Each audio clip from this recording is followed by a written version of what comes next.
Hello my friend and welcome to my channel. Today I've got OPI getting Nadi on my honeymoon and Essie's off Tropic and Color Club snowflakes. I've already gotten started on my nails with some Nailtiques Formula 2 as my base coat, and this is getting Nadi on my honeymoon. Beautiful light pink polish. And we're just going to go in. Now this nail has a honking patch on it because I cracked it on the side. But we're going to roll with it for now. Like I said, all good things must come to an end, I suppose. So we're gonna work with it and deal with it. It was nice having longer nails for a minute. We're going to go in with the second coat. The formula's pretty good considering it's a, like a chalky light pink. But, it's a pretty polish. It's leveling out nicely. I'm going to top it with the Excuse Me top coat. And get it to dry down. So we can do some playing, because that's what I do here. I play a lot. Capping that free edge. And we're going to go in with Woody. Hi, Woody. How you doing? Get some of this mess cleaned up here. There we go. Not too bad. Not terrible. Alrighty. There's the swatch photo of it on its own. And next we're going to do this water marble. Getting Nadi on my honeymoon is going to be one of the polishes. And then the other one is this Essie and off Tropic. I was about to forget what it was. I've got my liquid latex and tape going on here. I'm going to do a little piece of tape down and around the tip of my finger. And then I mush it down so it's flat. And then I'm going to use my liquid latex and finish this, clearing it off so, it didn't make a horrible mess. Alright, I've got a cup of room temperature regular water, and I'm going to build a bullseye. I put in my first drop and run the toothpick around the cup to make it spread all the way to the edge and kind of anchor to the cup. And then I just go back and forth between the two polishes, adding drops, building that bullseye. And I don't know, I was playing with these and I really thought these two could look good together. Going by that color chart thing, red and green are supposed to look good together. You know what I'm saying, complementary colors and stuff. But I didn't want to go red, but I wanted to go pink, which is in the family of red. So here we go. We're drawing in our little flower petal design. And I'm just wiping that toothpick off in between some of the swipes to get any globs of polish off. I do dip down when I bring the two together and meet in the center. And then here I'm just going in and whippy, drawing in a whole bunch more little leaves, whatever you want to call them, and dipping down. I've made a bunch of petals here, and I'm just going to figure out what part of this I want. Dip my finger down in, pinch the cup between my finger and my thumb to make sure I don't knock it over, and then I clean off the excess polish off the top of the water. You may have to blow on it depending on how quickly it's drying in the cup. Slowly I remove my finger, and I'm going to use my little tweezers to remove the tape and the latex. And voila, we have a finger done. It is done. And we're going to do that same process for the rest of the fingernails.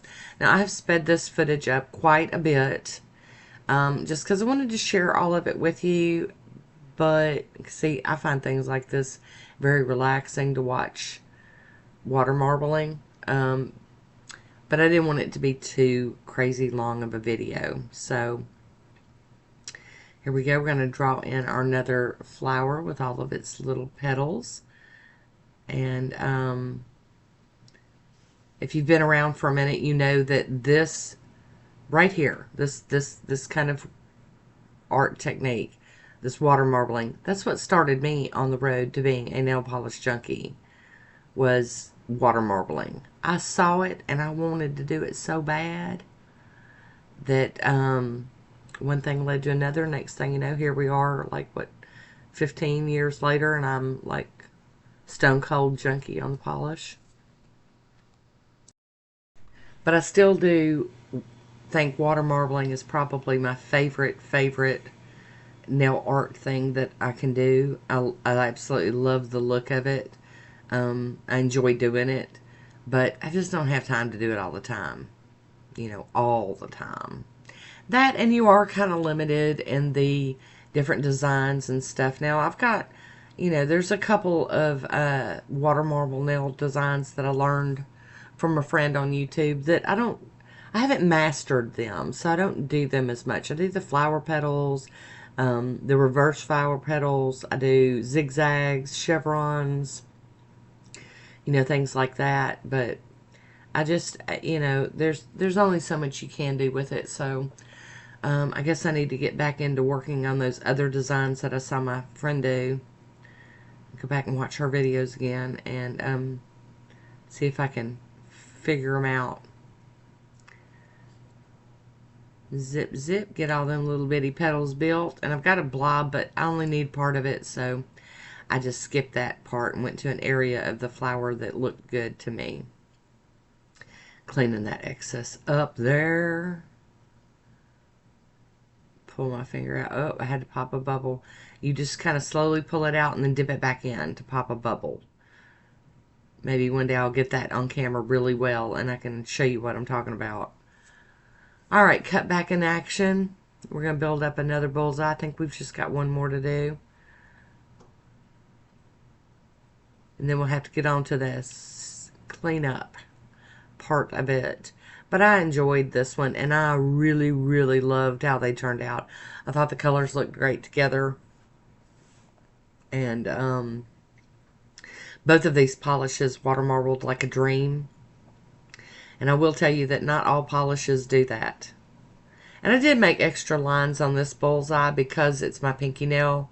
And it's a smaller, it's a smaller nail. So I added a couple extras just to make it, maybe a little more for the pinky.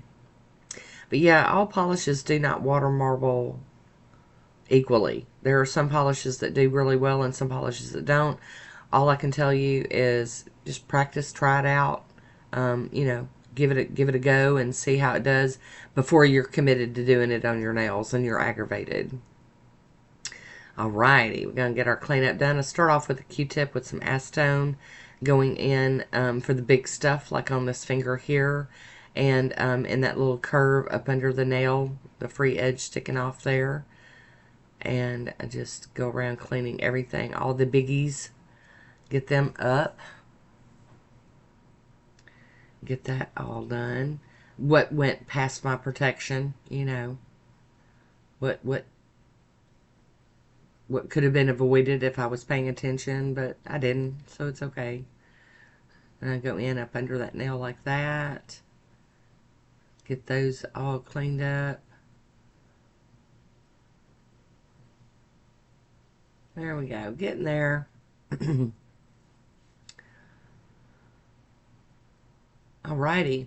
Now I'm going to go in with my cleanup brush and the acetone and just go around up by the cuticles and the sidewalls and stuff, over here on the skins and get that clean. I'm going to use this color club and it's called Snowflakes. I'm just going to top this manicure with that and make it look ethereal. Since both of these were creams, I figured this would be a really good touch to this manicure.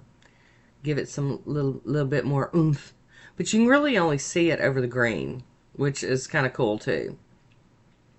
Alright, now that that's on there, we're going to top it with I&M out the door. And we're going to seal this one in. And I thought this was it for this manicure. I really did. I thought I was done. But then I got to thinking, I wonder what it would look like mattified. So, here we go. We're going to finish this up, take our swatch photo, and there it is all glossified. Beautiful. And now I'm going to use the Orly Matte top coat because I want to mattify it and see what it looks like. And I have to tell you, I'm not mad that I did this. Nope, not at all. I'm actually enjoying it. I liked it. It just looks different and I love it. Alrighty, that's it. Thanks for watching, and until next time, be good to yourself.